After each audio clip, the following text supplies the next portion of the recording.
Praise the Lord. परमेश्वर पिता का धन्यवाद हो आज के दिन के लिए और इस सुंदर अवसर के लिए। और विशेषकर मैं धन्यवाद देता हूँ भाई जोसेफ बबलू दास का एक अच्छी आराधना में हमारी अगुवाई करने के लिए मैं धन्यवाद देता हूँ। प्रभु और आपको आशीष दे और बढ़ाए, आपकी सहायता करे हर एक बातों में। सो प्रभु का धन्यवाद हो आज की आराधना के लिए। और जितने लोग आज जुड़े हैं सबों का मैं प्रभु यीशु मसीह के मधुर नाम में आप सबों का स्वागत करता हूं कि परमेश्वर ने आप सबों की अगुवाई की कि आज की सभा में हम जुड़कर आशीषित हो।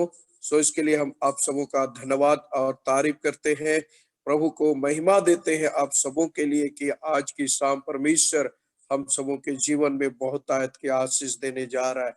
सो आइए आज की शाम हमारी शेफी डायसिस से रेवरेंड कार्तिक पाए जाते हैं और आज ये शाम उनके द्वारा हम लोग परमेश्वर का दिया गया संदेश को सुनने जा रहे हैं।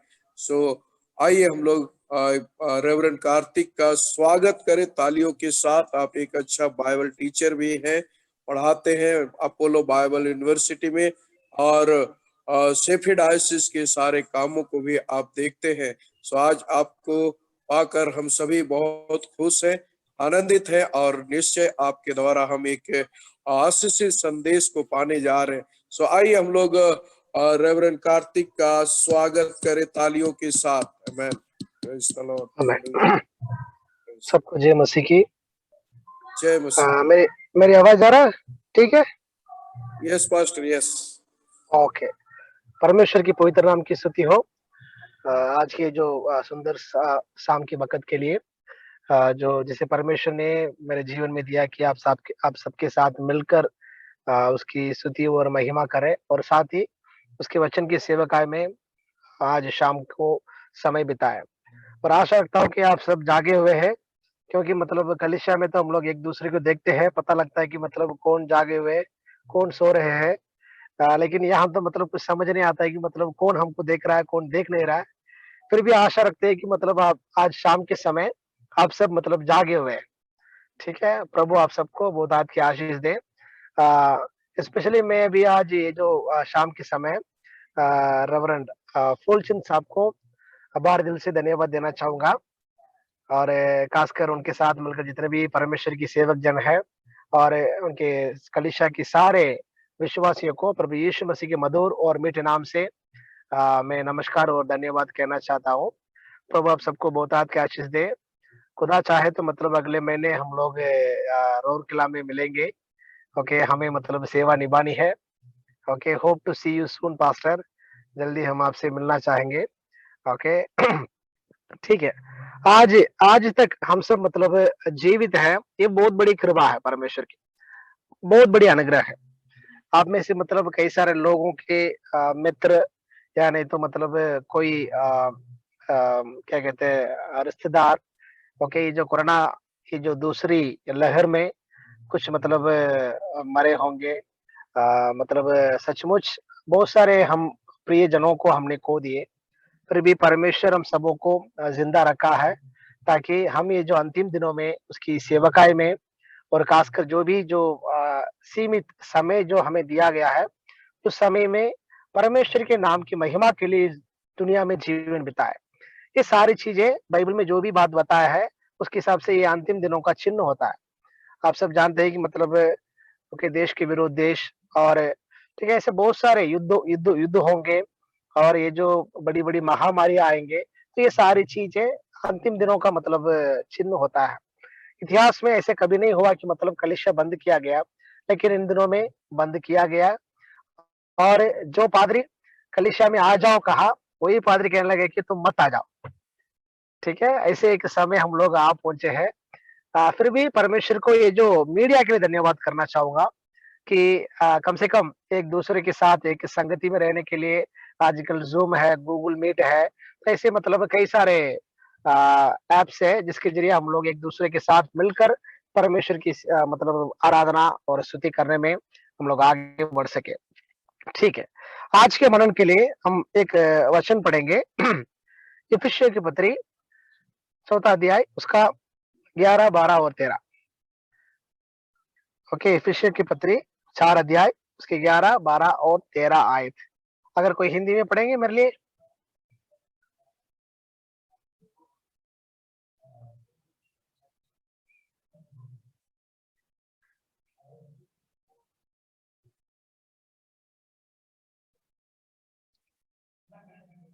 कोई पढ़िएगा हिंदी में? कोई पढ़ेंगे?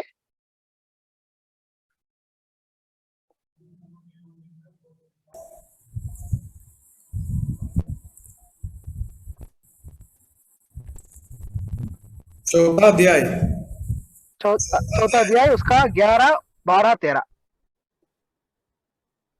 अच्छा। उसने कुछ को प्रेरित नियुक्त करके और कुछ को भविष्यवक्ता नियुक्त करके और कुछ को सुसमाचार सुनाने वाले नियुक्त करके और कुछ को सिखाने वाले और कुछ उपदेशक नियुक्त करके दे दिया, जिससे पवित्र लोग सिद्ध हो जाएं और सेवा का काम किया जाए और मसीह की देह उन्नति पाए, जब तक कि हम सब के सब विश्वास और परमेश्वर के पुत्र की पहचान में एक न हो जाएं और एक सिद्ध मनुष्य न बन जाएं और मसीह के पूरे डिल डोल तक न बढ़ जाएं। Amen. Thank you pastor for reading. यहाँ पर ये जो एफिसी की पत्री एक खास मतलब जैसे हम नया नियम में देखते हैं कि पौलुस का एक खास कुछ अच्छे खबर में ये खास खबर है कलीसियाओं के लिए, क्योंकि ये जो एफिसी की पत्री में बहुत सारे सिद्धांत की बातें और कलीसिया की बुनियादी चीजें यहाँ पर प्रेरित पौलुस के जरिए वहां पर सिखाया गया। ठीक है, जब ये जो पत्री लिखा गया था उस समय प्रेरित पौलुस बंदी गृह में थे, जेल में थे। ठीक है, ये किताब भी जब वो लिख रहे थे वो जेल में थे। जेल में रहते रहते इफिसी की पत्री में मतलब इफिसी के बारे में जानकर वो वहां मतलब लोगों को लिखने लगा। इफिसियों की पत्री के इफिसी जो सिटी था, वो जो शहर के उस चर्च के पास्टर थे तीमुथियुस। तो तीमुथियुस एक प्रिय उनका मतलब एक चेला था। तो उस उनके जरिए बहुत सारे चीज पाने के बाद, ओके, कलीसिया की हाल क्या है, कलीसिया की स्थिति क्या हो रही है, ये सारे चीजें पाने के बाद वो प्रेरित पौलुस उस कलीसिया को कुछ समझाना चाहते थे। और खासकर जैसे जो चौथी अध्याय है, तो जो 3 वचन हम जो पढ़े हैं उसे हम लोग 3 हिस्सा में बांट सकते हैं। 3 हिस्सा में से बांट सकते हैं। सबसे पहले परमेश्वर ने और उसने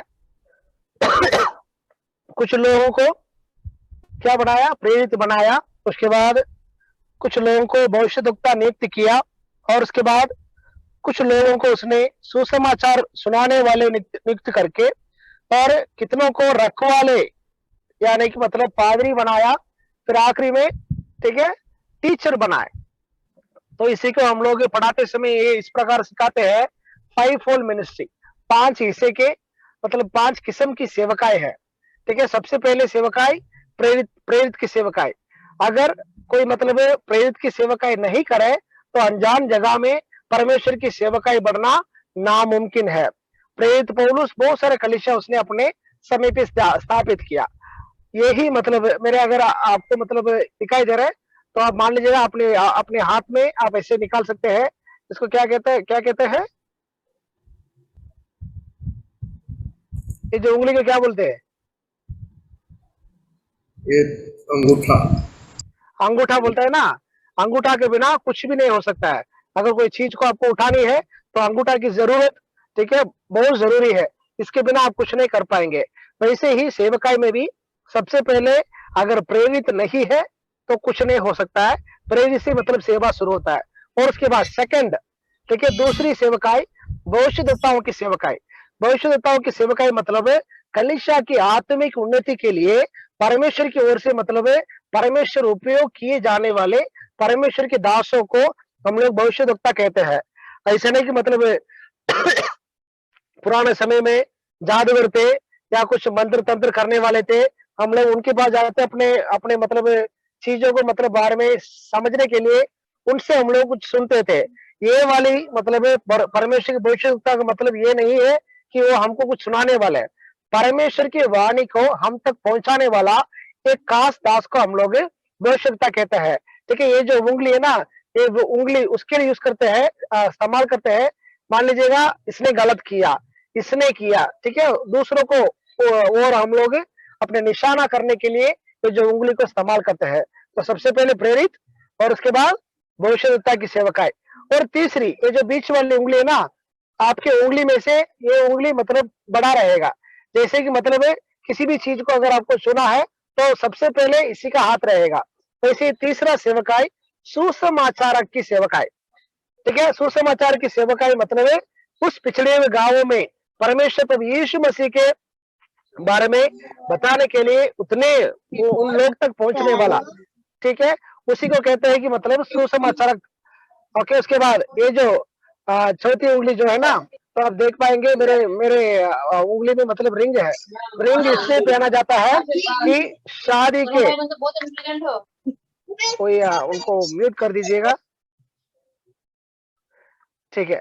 ओके, शादी के वक्त में क्या करते हैं, पति पत्नी के बीच में आपस में एक वाचा की तरह ये मतलब पहनाया जाता है, ठीक है, वाचा की तरह ये पहनाया जाता है ताकि कोई भी मतलब है अपने वाचा को तोड़ नहीं सकता। वैसे ही परमेश्वर की परमेश्वर के दास और कलीसिया की सेवकाई दोनों को आप कभी अलग नहीं कर सकते हैं, वो ऐसे ही रहेगा। और आखिरी छोटा सा उंगली है, तो इसको हम लोग एक टीचर के तौर पर बताएंगे, भले वो छोटा भी हो फिर भी इसका काम थोड़ा अच्छा ही रहता है। तो वैसे ही 5 किस्म की सेवकाई होता है, ठीक है। ये जो सेवकाई के मतलब क्या जरूरत है, ये 5 किस्म के लोगों की क्या जरूरत है, क्योंकि मतलब आजकल सब कहने लगे कि पादरी साहब हम घर में बैठे बैठे क्या करते हैं, ओके, आपके मतलब मैसेज में और आराधना में शामिल होते हैं। घर में बैठे बैठे हम लोग खाना पका पका के हम लोग क्या कर सकते हैं, आराधना में शामिल हो सकते हैं। तो इसलिए हम आगे कलिसिया नहीं आएंगे, ओके, कलिसिया नहीं आएंगे। तो इसलिए पादरी अच्छा रहेगा कि मतलब आप हमेशा हमको ऑनलाइन में भी जुड़वा दीजिएगा, ताकि हम लोग घर में बैठे या लेटे, ठीक है, खाना वाना खा खा के हम कुछ सुनेंगे, हमें ये अच्छा लगता है, इसमें आराम है। अरे भाई, 5 किस्म की सेवकाई आपको मतलब घर में लिटाने के लिए सुनाने के लिए नहीं दिया गया है। परमेश्वर की सेवकाई, ठीक है, कुछ और बात के लिए दिया गया है। तो इसलिए सबसे पहले ये जो 3 वचन को 3 हिस्सा में हम बांटेंगे। सबसे पहले कितने तरह के सेवकाई है। ओके, मैं आपको समझाना चाहूंगा कि जैसे ये जो 5 प्रकार की सेवकाई, किसी भी सेवक जन अपने आप से नहीं आते हैं।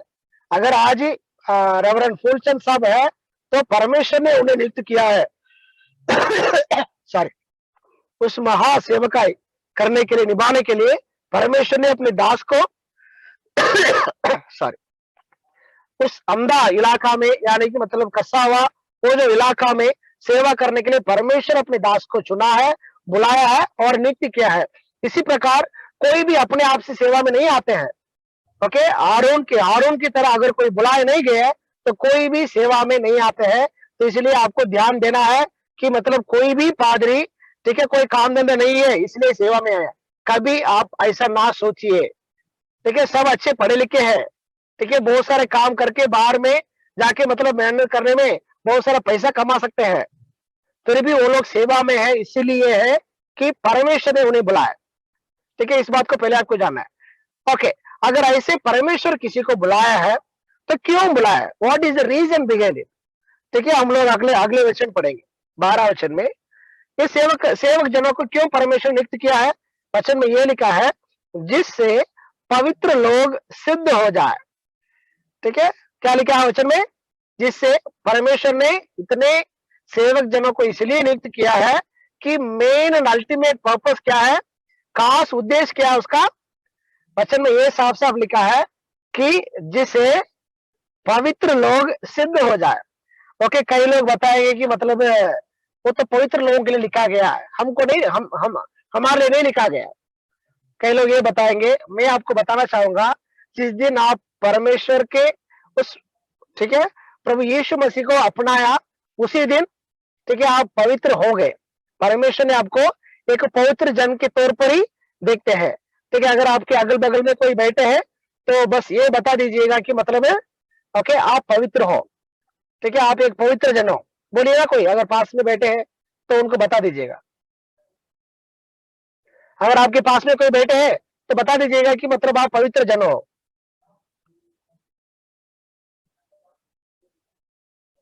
बताए कि नहीं? क्यों विश्वास नहीं हो रहा है? ठीक है, शैतान का कहना है कि मतलब तुम पापी हो, तुम पापी हो, लेकिन परमेश्वर का यूं कहना है कि आप पवित्र बनाए गए। ठीक है ना? जिस दिन परमेश्वर आपको बुलाया है, जिस दिन आप परमेश्वर की उपस्थिति में आ गए, तब परमेश्वर ने क्या कर दिए?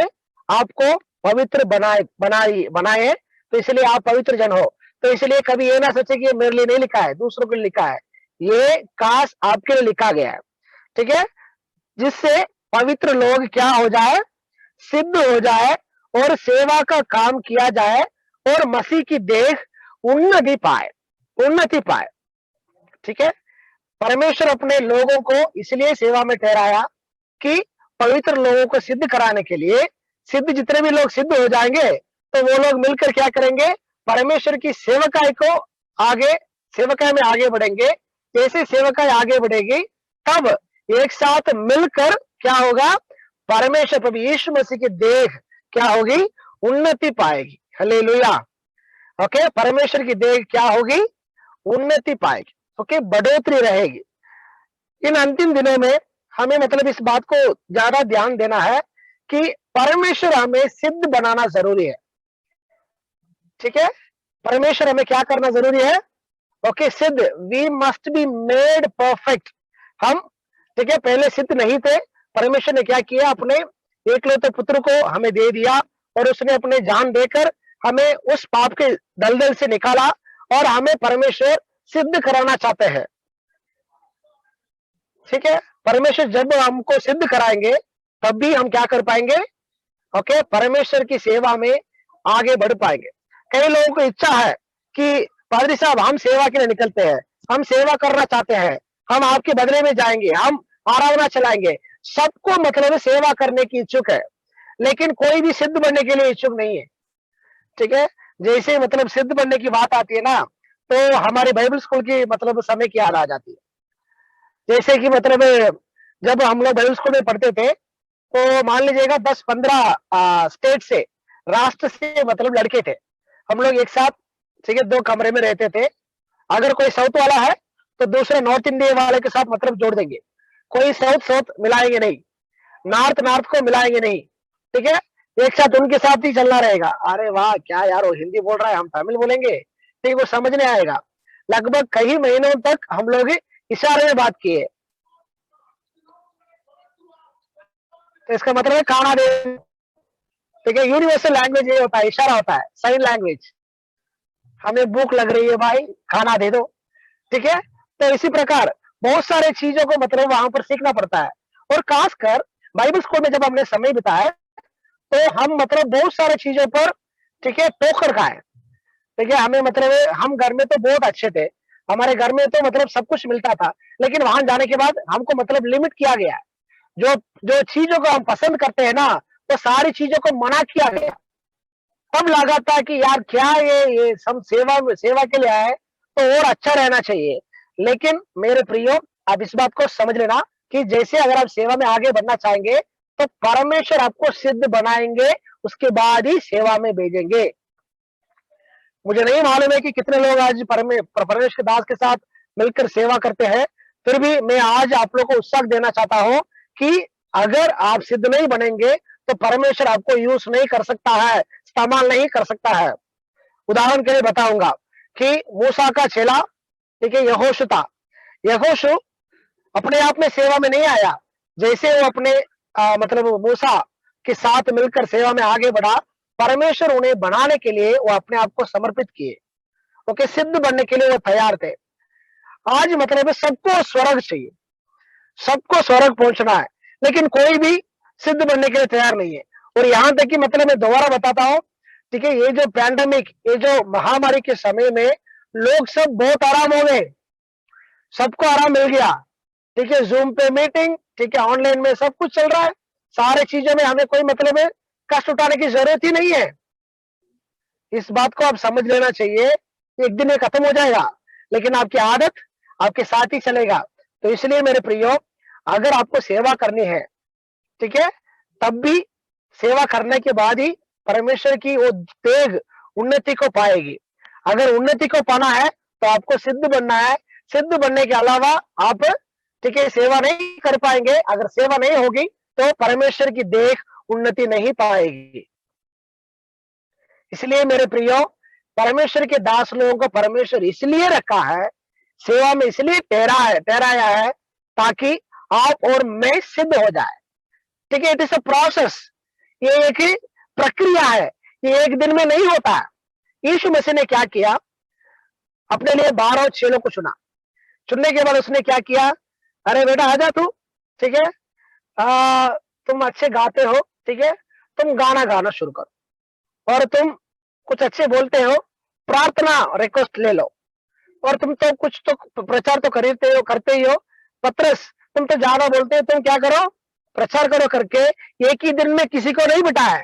परमेश्वर ने उन लोगों को 3 साल अपने साथ रखे। ठीक है, 3 साल तक उसको ट्रेनिंग कराया। जहां डांटना था वहां डांटा, जहां उत्साह करना था उस समय उत्साह किया, जहां पर मतलब मदद करना था उस सारे समय पे मदद किए।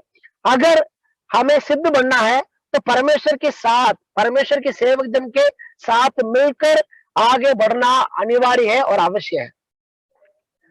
परमेश्वर ने 5 किस्म की सेवकाई इसलिए दिया कि आप और मैं सिद्ध हो जाए, और उसके बाद हम लोग मिलकर परमेश्वर की सेवा करें, और सेवा के साथ साथ ठीक है परमेश्वर की वो जो देह कलीसिया एक साथ उन्नति पाए। ठीक है, एक दूसरे के लिए प्रार्थना करें, एक के लिए मतलब एक की बोझ दूसरे उठाए। ठीक है, इसी प्रकार सेवा आगे बढ़ते रहे। और ठीक है, इसका प्रक्रिया क्या है, प्रक्रिया आपको 13 वचन में आपको मतलब देखने को मिलेगा।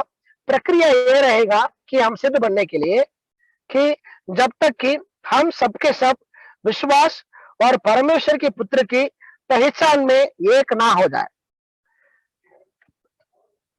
यहां पर मतलब है कुछ लोगों के पास पवित्र प्रभु यीशु मसीह के बारे में पहचान तो है, सब लोग जानते हैं कि मतलब यीशु मसीह चंगा करता है, जानते हैं कि नहीं। अगर कोई बीमार हो जाए ना तो क्या करते हैं, मुफ्त में आपको कहा मतलब छुटकारा मिलेगा, चंगाई मिलेगी, अरे चर्च ले आ जाओ, ठीक है, 10 रुपए चंदा डालो तुम्हें छुटकारा मिल जाएगा। सब लोग यीशु मसीह को जानते हैं, वो चंगा कर सकता है, छुटकारा दे सकता है, लेकिन वो लोग विश्वास नहीं करते। और दूसरी तरफ लोग विश्वास करते हैं लेकिन उसकी पहचान में नहीं आते, सिर्फ इसलिए विश्वास करते हैं कि वो चंगा करता है। वो सिर्फ चंगा ही नहीं करता है, वो हमारा जीवन को रक्षा देता है, ओके, हमें उद्धार करता है, उद्धार की ओर ले जाता है। लेकिन ये बात को नहीं जानते, लेकिन वचन में ये लिखा है, जब तक कि हम सब के सब विश्वास और परमेश्वर के पुत्र के पहचान में एक ना हो जाए। ठीक है, सबसे पहले प्रोसेस ये रहेगा कि हम सबों को विश्वास और परमेश्वर के पुत्र प्रभु यीशु मसीह के पहचान में क्या होना चाहिए, एक हो जाने चाहिए। ठीक है, we have to come together in unity in faith and knowing the identity of Christ. ठीक है, प्रेरित पौलुस फिलिपियों के पत्री 2 अध्याय में इस प्रकार लिखता है कि मैं पवित्र परमेश्वर की उस यीशु मसीह के बारे में जानने के लिए, ठीक है, उनके बारे में और जानने के लिए मैं अपने सारे चीजों को कूड़ा समझता हूं। उनका जीवन का खास मकसद यह है कि मैं यीशु मसीह को और उसके उस पुनरुत्थान के सामर्थ्य को मैं क्या करूं, जानने पाऊं। Let me know who is Christ, Yeshu Masih है कौन, इन बात को मुझे क्या करना चाहिए, जानना चाहिए। उसके लिए मैं अपने लिए अपने जीवन तक देने के लिए मैं तैयार हूं। मेरे प्रियो, आपके और मेरा जीवन का मकसद क्या रहता है। ठीक है, आज मतलब अपने आप को सोच के देखिएगा, आप क्या मतलब हासिल करना चाहते हो। मुझे घर चाहिए, मुझे मतलब अच्छे बीवी मिलनी चाहिए, अच्छे पति मिलना चाहिए, और उसके बाद मेरा अच्छा नौकरी लगनी चाहिए। ये सारे चीज हमें चाहिए, लेकिन कोई भी यीशु मसीह को जानना नहीं चाहता है। लेकिन सारे चीजों को जानने के बाद, सारे चीज होने के बाद प्रेरित पौलुस कहता है, यीशु मसीह को जानने के लिए मैं क्या करता हूं, मेरी सारी चीजों को मैं, ठीक है, मैं क्या करता हूं, सारी चीजों को कूड़ा समझता हूं। ओके, तो प्रोसेस प्रक्रिया ये रहेगा, सबसे पहले हमें हमारे पास विश्वास और साथ ही ओके परमेश्वर के पुत्र की पहचान होना चाहिए। उसके बाद एक सिद्ध मनुष्य होना चाहिए। हम एक सिद्ध मनुष्य परफेक्ट व्यक्ति बनना चाहिए। इसके विषय में थोड़ा सा मैं आपको मतलब विस्तार तौर पर बताऊंगा। और आखिर में ये लिखा है मसीह के पूरे ढील डोल तक ओके बढ़ना चाहिए। मसीह की तरह एक परिपक्वता में हमें आना चाहिए।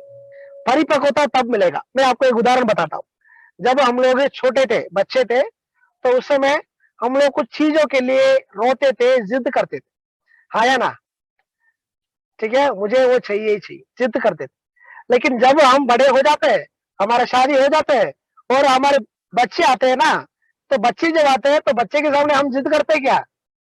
मान लीजिएगा, ठीक है, अगर घर में आप एक आइसक्रीम लेकर आ रहे हैं, वहां पर आपके बीवी भी है और साथ में बेटी भी है। दोनों को आइसक्रीम पसंद करते हैं, लेकिन आपने एक ही लेकर आए, तो उस समय क्या रहेगा? ठीक है, बेटी रहेगी कि पापा मुझे ही चाहिए, पापा मुझे ही चाहिए, हाँ या नहीं? लेकिन आपकी बीवी तो नहीं रहेगी ना, मुझे भी दे दो, ये लड़की तो कल आई, मैं तो तुम्हारा पत्नी हूं, ये बोलेगी क्या? नहीं, क्योंकि वो परिपक्व हो गए कि चीज हमसे बढ़कर बच्चे को देना चाहिए। ओके, वी बिकेम मैच्योर, हम लोग परिपक्व हो गए। तो वैसे ही मसीह की उस परिपक्वता में लोगों को आनी चाहिए। मैं बहुत सारे लोगों को देखकर मतलब कई साल मतलब पुराने विश्वासी भी कई बार मतलब इमेच्योर बिहेव करते हैं, कोई बच्चे की तरह बिहेव कर लेते हैं। ठीक है, मुंह से गाली सुनाना, ठीक है, कुछ मतलब दारू पीना। अरे तुम 10-15 साल से मतलब परमेश्वर के बच्चे बन के बपतिस्मा लेने के बावजूद तुम क्या कर रहे हो? आज भी तुम्हारा वही काम चल रहा है। कई लोगों के पास मतलब ताली बजाने की आदत होता है। मेरे ख्याल से आप समझ रहे होंगे ताली बजाने की आदत का मतलब। ठीक है, ताली बजाने की आदत होता है, ताली बजा के क्या करना है? अरे यार रख देते चर्च के बाहर मतलब थूक के थोड़ा सा पानी, चर्च के पानी निकाल कर मुंह साफ करके अंदर आके बैठ जाते हैं। किसी किसी के पास मुंह में रह भी जाता है। देखिए हम लोग कितने सिद्ध बने हैं, प्रभु यीशु मसीह की तरह हम लोग कितने परिपक्व बने हैं, इस चीज को हमें ध्यान में लाना चाहिए। ओके, परमेश्वर हमको स्वर्ग राज्य देना चाहता है, वहां पर हमको लेकर जाना चाहता है, लेकिन वहां पर जाने के लिए हम उस लायक रहना चाहिए, तभी हम वहां तक पहुंच पाएंगे। और यहाँ तक अगर आप कलीसिया के विश्वासी बनने से आपको मतलब कोई लिख के नहीं दिया कि मतलब तुम्हें स्वर्ग कंफर्म है, बस आपने किसी को लिख के दिया है? आपने लिख के दिया क्या? अरे भाई तुम कलीसिया आ जाओ, आते ही तुम्हें स्वर्ग में एक टिकट लेके दे देता। आपने किसी को मतलब ये दिया क्या? नहीं है ना। ठीक है, कोई भी दे नहीं सकते हैं, क्योंकि हम उस स्वर्ग राज्य तक पहुंचने तक हमें, ठीक है, हमारी आत्मा को बचा कर रखना चाहिए। देखिए इसलिए 5 प्रकार की सेवकाई क्यों दिया गया है? ताकि परमेश्वर के बच्चे सिद्ध हो जाए और उसके बाद, ठीक है, उस देह उन्नति को पाए। कैसे उन्नति को पाएगी? ओके, हम विश्वास और पुत्र यीशु मसीह की पहचान में एक मन होकर, ठीक है, हम बढ़ेंगे। ओके, मसीह की उस स्वभाव को हम अपनाने के लिए जब प्रयास करेंगे, तब ये सारे चीजें एक साथ मिलकर हमारे जीवन में बदलाव को लाएंगे। ठीक है, मैं इसके लिए एक व्यक्ति का उदाहरण लेना चाहूंगा। बाइबल में बहुत सारे उदाहरण हैं, मैं आज ही एक व्यक्ति का उदाहरण लेना चाहूंगा। ठीक है, उससे पहले आपको मतलब एक चीज को समझना चाहिए। ओके, उद्धार जो है एक बार, ठीक है, हमने मतलब मुंह से अंगीकार किए, हृदय में विश्वास किया, हमने उद्धार पाए। उद्धार पाए है, लेकिन उद्धार पूरा नहीं हुआ। उद्धार इसलिए पाया है कि जब मसीह ने आपके लिए क्रूस में कुछ किया है, उसमें वहां पर आपके उद्धार की प्रक्रिया शुरू हुआ है। उसके बाद उसको हम क्या करते हैं? विश्वास करते हैं। विश्वास करने से हम लोग एक एक धर्मी व्यक्ति बन जाते हैं। धर्मी व्यक्ति के बाद हम लोग शुद्धिकरण में एक ट्रेनिंग में हमें होकर जाना पड़ेगा, तभी हम परमेश्वर के उस महिमा में प्रवेश कर पाएंगे। ये जो थर्ड प्रोसेस जो है ना, अभी सबके सब मसीह को अपना है और उसके बाद क्या किए? हम लोग धर्मी बनाए गए। अभी थर्ड प्रोसेस ये है कि सैंक्टिफिकेशन। ओके, पवित्र हो जाना। और यहाँ पर आज मैं एक व्यक्ति को, खास व्यक्ति को मैं आपके सामने पेश करना चाहूंगा कि जिनका नाम है याकूब। ठीक है, इसहाक का पुत्र, ओके, जो इसराइल जो कहा जाता है। ठीक है, उन्हीं के बारे में, उन्हीं के जीवन के बारे में आपको कुछ बातें बताना चाहूंगा। इसहाक के दो पुत्र हुए। ठीक है, जुड़वा बच्चे थे। ओके, जुड़वा बच्चे थे वो लोग। आ, सबसे पहले, ठीक है, ओके, ऐसा हुआ। उसके बाद वहां पर मतलब याकूब हुआ के दो बच्चे थे। ठीक है, जब वो जन्म से लेकर मीटिंग मुझको पड़ेंगे, जन्म से लेकर मतलब दोनों के बीच में एक आपस में एक रैली चल रहा था, कुछ कंपटीशन चल रहा था। ठीक है, कौन इसमें बड़ा है। ठीक है, उस समय याकूब ने क्या किया, अपने भाई के ओके दो आशीषों को उसने छीन लिया। छीनने के बाद, ठीक है, दो आशीषों को छीनने के बाद, ठीक है, वो डर के मारे क्या कर रहा है, वो अपने यहाँ से पद्दन अराम की ओर, बेरशेबा से पद्दन अराम की ओर वो दौड़ के जा रहा है। लगभग 600 किलोमीटर के दूर है वहां पर। ठीक है, आपको ये मालूम करना चाहिए कि वचन में ये लिखा है कि याकूब का मतलब है धोखेबाज। धोखेबाज अभी कहां पर, कहां की ओर जा रहा है, ओके, पद्दन अराम की ओर जा रहा है। वचन में ये लिखा है कि परमेश्वर ने याकूब के बारे में बहुत बड़ा एक प्लान रखा था, योजना रखा था। उस योजना को परमेश्वर अगर पूरा करना है तो याकूब को ट्रेन करना जरूरी था।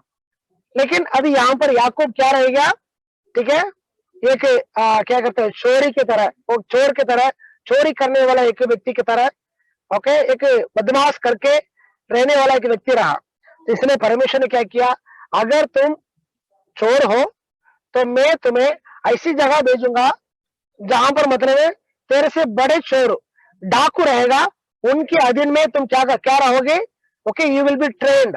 तुम्हारा ट्रेनिंग किसके यहां पर होगा, तुमसे, तेरे से बड़े डाकू के यहां पर तुम्हारा ट्रेनिंग होगा, तब भी तुम सुधरोगे। तो इसलिए परमेश्वर ने क्या किया, याकूब को अपने मामा लाबान के यहाँ उन्हें भेजा। लाबान के यहाँ पर उसने लगभग 20 साल वहां पर रुका। 20 साल में पहले 7 साल ओके लेया के लिए, और दूसरी 7 साल ओके रेचल के लिए, और तीसरी मतलब वो जो बाकी जो 6 साल जो रहा उनकी जो मतलब काम धंधे देख रहा था, ये सारा कुछ वो कर रहा था। और यहाँ पर बात ऐसा हुआ कि परमेश्वर एक व्यक्ति के बारे में अगर कोई बड़ी योजना रखा है तो परमेश्वर उन्हें एक ट्रेनिंग के प्रोसेस में लेकर जाता है। एक प्रक्रिया होता है परमेश्वर उन्हें बनाने का। वैसे जैसे मतलब याकूब को परमेश्वर ने कहां भेजा, लाबान के यहां भेजा। लगता है कि मतलब क्या यार, हम यहाँ क्यों कर रहे, क्या कर रहे हैं, तो हमारा प्रॉब्लम क्या है। तो परमेश्वर वहां पर व्यक्ति को तोड़ के बनाना चाहता है। ठीक है, जैसे मतलब एक कुम्हार मिट्टी से कोई मतलब बर्तन बनाना चाहता है, तो उसको तैयार करते समय, भिगोते समय, ठीक है, एक एक एक आकार में लाने से पहले उसके अंदर की जो पत्थर को निकालता है, ओके, जो भूसा जो भी रहता है, सारी चीजों को, जो भी चीज रहता है सारी चीजों को वहां से निकालने के बाद ही वो एक अच्छे बर्तन को बनाता है।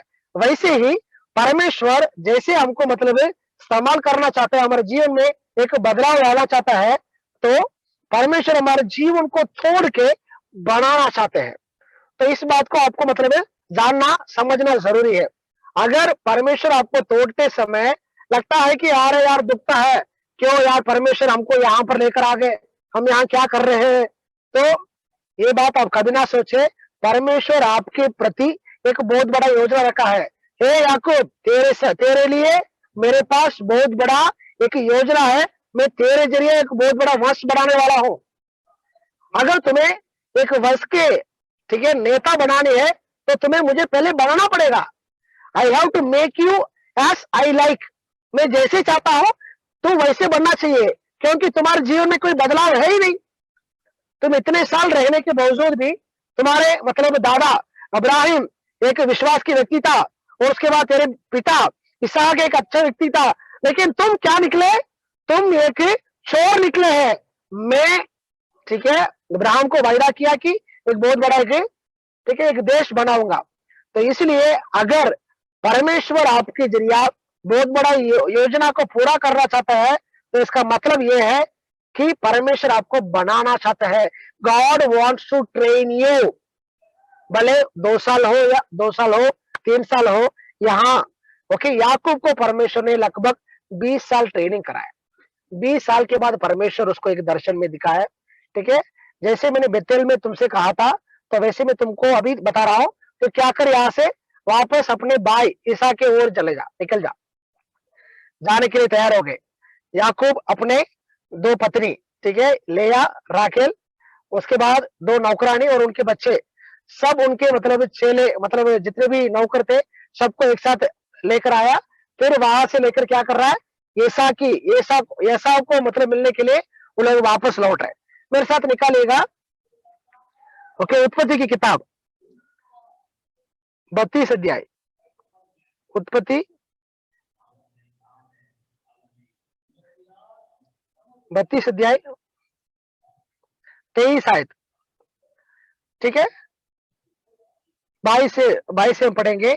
उसी रात को वह उठा और अपनी दोनों स्त्रियों और दोनों, ओके, उस नौकरानियों और गहरे लड़कों को संग लेकर घाट से यब्बोक नदी के पार उतर गया, और उसने उन्हें उस नदी के पार उतार दिया, वरना अपना सब कुछ पार उतार दिया, ठीक है। और उसके बाद 24 आयत में ये लिखा है, और याकूब आप अकेले रह गया, तब कोई पुरुष आकर ये फटने तक उससे मल्लयुद्ध करता रहा। यहाँ पर एक बात आप देखिएगा, 20 साल परमेश्वर उसको बना लिया। किसको? याकूब को बनाया। याकूब को बनाने के बाद अभी एसा को ओर तो जा रहा है। तो इनके मन में डर है, क्योंकि एसा ने पहले बताया कि तू देख, यहाँ से फिर वापस जा, जब मेरे पिता मरेगा तब मैं याकूब को खत्म कर दूंगा। वही चीज मन में है। दूसरी तरफ परमेश्वर के दिए हुए दर्शन, दोनों चीज को लेकर वो आगे बढ़ रहा है। आगे बढ़ते बढ़ते जैसे उनको मतलब पता लगा कि मतलब ओके, निकट पहुंचते पहुंचते उनके मन में ये लगा कि मेरे जाना अच्छा नहीं रहेगा, तो इसलिए मैं क्या करता, मेरे सेवक जनों को पहले आगे भेजता हूँ।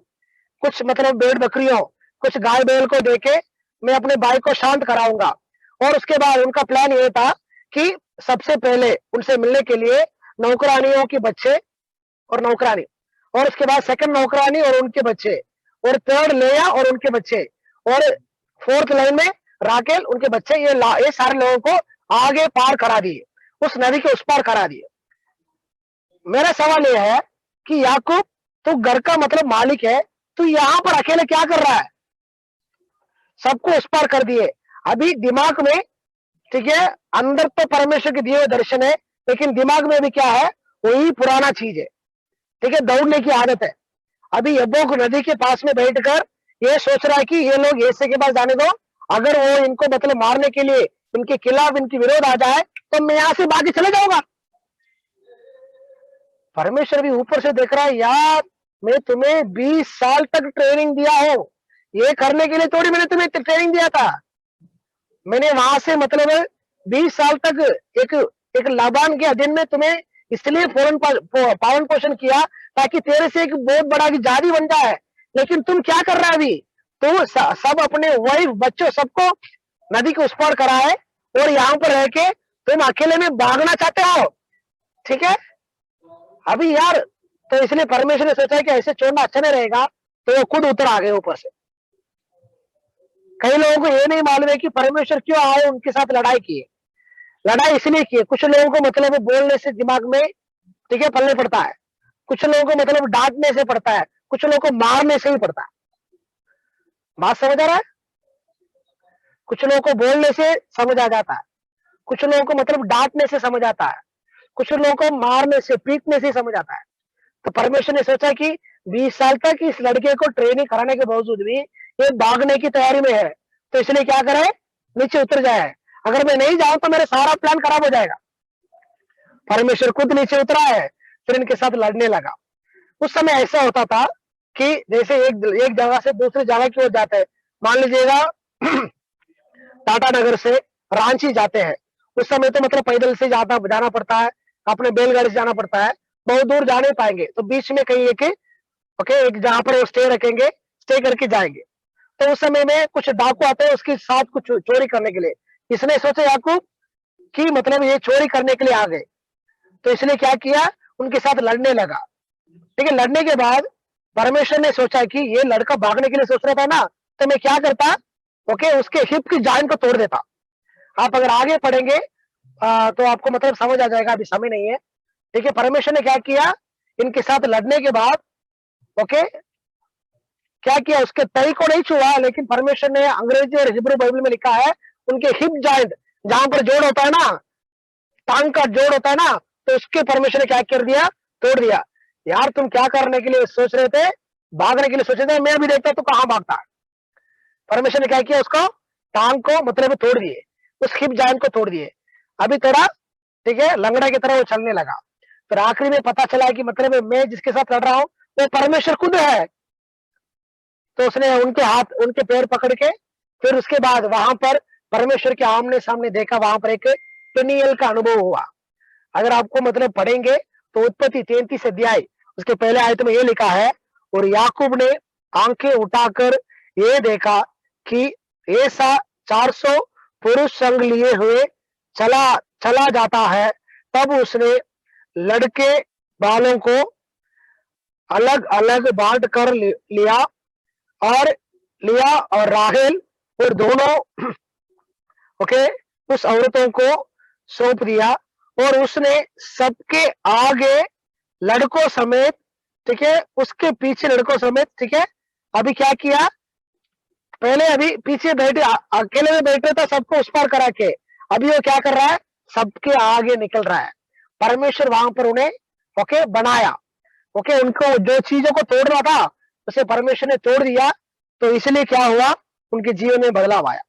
आज मुझे सुनने वाले परमेश्वर के प्रिय दास और दासियों, मैंने बहुत सारी चीजें आज आपको समझाया, और यहां तक कि परमेश्वर उस महिमा भरी, ठीक है, स्तर तक हमको पहुंचाने के लिए ही वॉन्ट्स टू ट्रेन अस। परमेश्वर आपको और मेरे को ट्रेन करना चाहता है। अभी सवाल यह है, क्या आप उस ट्रेनिंग के भीतर होकर जाने के लिए तैयार है कि नहीं। मैं यहाँ पर एक सवाल के साथ आपको मतलब यहाँ पर समाप्त करना चाहता हूँ। आप अपने आप को परमेश्वर बनाने के लिए, ठीक है, अपने आप को दे दीजिएगा, ताकि आपके जीवन में एक बहुत बड़ा एक बदलाव आए, आपके जीवन सेवक आए, सब में एक, ठीक है, बदलाव आए। परमेश्वर आप सबको इस वचन के जरिए आशीष दे। थैंक यू पास्टर साहब for inviting me, God bless you. Praise the Lord. परमेश्वर पिता का धन्यवाद हो इस सुंदर वचन के लिए। सचमुच में इन दिनों में परमेश्वर हम सबों को बना रहा है अपने लायक। क्या आज हम तैयार हैं उसके लायक बनने के लिए? क्या हम अपने आप को समर्पित कर रहे हैं उसके लायक बनने के लिए?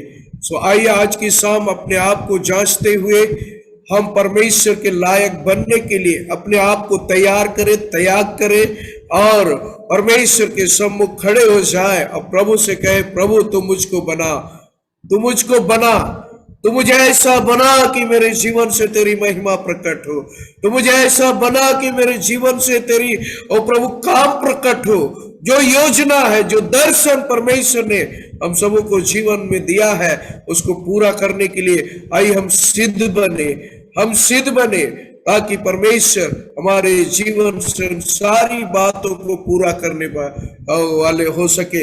हम भागने वाले नहीं, हम परमेश्वर से दूर जाने वाले नहीं, बल्कि हम परमेश्वर के नजदीक आने वाले बने, क्योंकि प्रभु ने हमें से हर एक के जीवन में एक जिम्मेवारी दिया है। सो आइए हम लोग इस समय प्रार्थना में जाएंगे और परमेश्वर से प्रार्थना करेंगे कि आप परमेश्वर के सम्मुख अपने आप को समर्पित करेंगे और परमेश्वर से कहेंगे, प्रभु तू मुझे बना, तू मुझे बना, तो मैं अपने आप को दे देता हूं प्रभु, आओ तू मेरी अगुवाई कर परमेश्वर। हालेलुया। आइए प्रार्थना में जाए। Thank you Jesus. हालेलुया। सामर्थ्य, जीवित, दयालु, अनुग्रहकारी परमेश्वर, हम धन्यवाद करते तेरे प्रिय दास के लिए परमेश्वर पिता, आज जिनके माध्यम से प्रभु आपने हमें वचन दिया है, हमें चेताया है कि प्रभु हमें आपके लायक बनना है, आप जैसे चाहते हैं वैसा बनना है, हमें सिद्ध होना है प्रभु जी। हालेलुया। ऐसा प्रभु, और हमें तो और भी अधिक तुझे जानना है परमेश्वर। ऐसा आज की शाम हमारे जीवन में बड़ा काम कीजिए परमेश्वर पिता। जितने जुड़े हैं हर एक को मैं आपके हाथ में सौंपता हूं, हर एक कोई प्रभु आपको जाने और गहराई से जाने और नजदीकी से जाने प्रभु जी, ताकि प्रभु परमेश्वर हर एक कोई सिद्धता की ओर बढ़ते जाए, सिद्धता की ओर बढ़ते जाए, भागने की योजना ना बनाए। आज की शाम कई एक लोगों के जीवन में भागने की योजना होगी। वो प्रभु पिछले समय में जब भागते थे, पिछले समय में जैसे जाते थे, पिछले समय में जैसे तुझसे दूर होते थे, वैसे ही कई एक लोगों के जीवन में आज की शाम विचार होगी, भावनाएं होंगी। लेकिन पिता परमेश्वर, जो मन विचार को जानने वाला परमेश्वर, जांचने वाला परमेश्वर, तो सब कुछ को जांचता जानता है प्रभु। आज भी प्यारे प्रभु तो अपने लोगों के ऊपर प्रभु अपने अनुग्रह को प्रकट कर, तो अपनी सामर्थ को भेज प्रभु, और एक एक को तैयार कर पवित्र आत्मा के द्वारा हर एक का जीवन तैयार होने पाए, तेरे लायक तैयार हो, हर एक कोई सिद्ध किए जाए, हर एक कोई पवित्र किए जाए, हर एक का जीवन प्रभु जी और सिद्धता की ओर बढ़ते जाए। तू जैसा चाहता है वैसा एक एक के जीवन को बना परमेश्वर पिता, और अपने अनुग्रह से भर दे प्रभु जी। हालेलुया। याकूब के समान प्रभु जी हम भागने वाले नहीं, लेकिन या प्रभु जी जब आपसे याकूब का मुलाकात होती है, जब प्रभु आप उनसे मिलते हैं, जब आप प्रभु जी उनके पास आते हैं, दो पिता परमेश्वर उसके बाद वो आगे चलने वाला बनता है। वैसे प्रभु आज पीछे चलने वालों के लिए प्रार्थना करते हैं, उनके साथ तो मुलाकात कर प्रभु, उसे बोलिए प्रभु, उसे बातचीत कीजिए प्रभु, और पिता परमेश्वर हुए आगे आने वाले होने पाए और तेरी महिमा में बढ़ने वाले होने पाए, तेरी सामर्थ में प्रभु जी। आज प्रभु कई एक बातों के कारण लोग प्रभु जी पीछे हो रहे होंगे प्रभु जी। आज जो प्रभु अपने जीवन में तकलीफ के कारण, परीक्षाओं के कारण, बीमारी के कारण अगर पीछे है, परिस्थितियों के कारण अगर पीछे है, ये सारी बातें यीशु के नाम में आज की सब जाती रहने पाए, और हर एक को प्रभु ओ तेरे करीब में आए, तेरे नजदीक आए, तेरे साथ साथ आए परमेश्वर पिता, और आगे आने वाले होने पाए प्रभु जी। ऐसा अनुग्रह से भर दे एक एक को। आज जो बीमार है उन्हें छूकर चंगा कर इसी वक्त यीशु के नाम में पिता परमेश्वर। जो निर्बल है उन्हें बलवंत बना परमेश्वर पिता। हालेलुया। जो निराश है उनकी निराशा को दूर कर, और हर एक का जीवन तेरी महिमा में बढ़ता जाए प्रभु जी। हमारे देश पर दया कर, तरस का इस देश को बदल दीजिए परमेश्वर पिता। ये देश आपकी महिमा में बढ़ता जाए प्रभु। अनुग्रह कर, तेरे एक एक दासों के लिए प्रार्थना करते, हर एक दासों को आशीषित कीजिए, सामर्थ से भरिए प्रभु, और ये देश में एक बड़ा जागृति और बेदारी आने पाए, ऐसा तो काम कर खुदा। जितने लोग जुड़े उनके लिए धन्यवाद। तेरे दास रेवरेंड कार्तिक के लिए धन्यवाद देते, उनके परिवार को आशीष दे, बच्चों को आशीष दे, उनकी सेवकाई को और आशीष दे, और बड़ी सामर्थ के साथ तू उन्हें इस्तेमाल कर परमेश्वर पिता। आने वाले दिनों में जब प्रभु हमारे नॉर्थ में आते हैं, राउरकेला में, वहां के कार्यक्रम पर आशीष दे प्रभु, सफल कार्यक्रम बना, और वहां से जब छत्तीसगढ़ में ट्रेनिंग होगी प्रभु, उस जगह में भी प्रभु तो सहायता और मदद कर, अगुवाई कर परमेश्वर। सारी बातों में महिमा आपको देते हैं। धन्यवाद करते खुदा, आपने हमारी प्रार्थना को सुना। धन्यवाद के साथ प्रार्थना हमारे उद्धार करता मसीह यीशु के नाम से मांगते हैं, आमीन आमीन। बहुत बहुत धन्यवाद पास्टर, आपके अच्छे संदेश के लिए। प्रभु आपको और आशीष दे, और हमारे बीच में ऐसे ही हमें शिक्षा देते रहे, और परमेश्वर की महिमा में और भी हम लोग बढ़ते जाए। बहुत बहुत धन्यवाद, प्रभु आपको आशीष दे। तो आइए हम लोग आशीर्वाद वचन के साथ विदा होंगे। अब हमारे प्रभु यीशु ख्रिस्ट का अनुग्रह, ईश्वर पिता का प्रेम, पवित्र आत्मा की सहभागिता हमें से हर एक के साथ सदा सर्वदा होती रहे, आमीन आमीन। जय मसीह की।